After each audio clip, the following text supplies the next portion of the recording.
What's up, guys? Now we're going to talk about conditionals. These are basically what are known as if statements. So we'll say if some condition is true, then we'll do some action. Else, meaning if it's false, we'll do another action.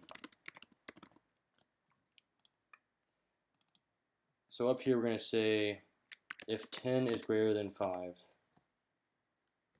And I need to teach you guys about the inequality operators real quick. So we've got greater than, we've got less than, we've got greater than or equal to, we've got less than or equal to, we've got equal to, which is two equal signs. Make sure you remember that. And we've got not equal to, exclamation point equal sign. So we're going to say if 10 is greater than 5, which is obviously true. We'll do some action. We'll just print out, we'll print that. Else, we'll print question mark.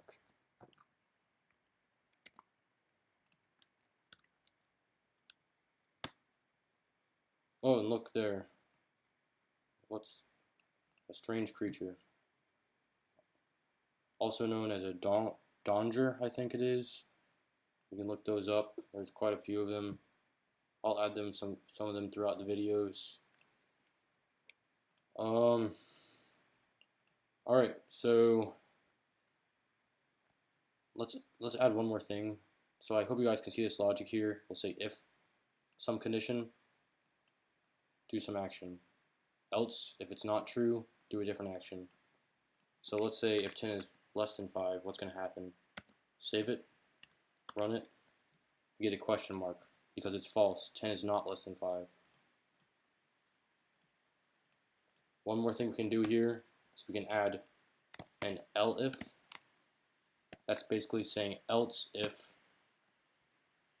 So if this isn't true and this isn't true, this will run. But if this is true, this one won't run. See, only one of these is going to run out of all of these three. So if this one triggers as true, this one isn't going to run. Even if it's true, it's not going to run. And if this doesn't trigger as true, then this triggers as true, the else statement's not going to run. So we'll say else if 10 is greater than 5, which is true. Actually, we need to add it up here. 10 is greater than 5. We'll print XXXXX.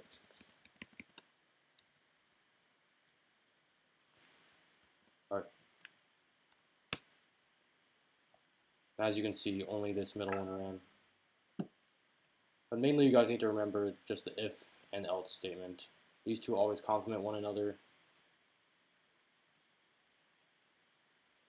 So we'll say if 10 is less than 5, run this. Else if 10 is greater than 5, run this. Else if neither of these are true, we'll run this third statement. Alright, so that's it for conditionals. We're moving through this pretty quickly. Next up, we've got loops. So that one's going to be pretty exciting.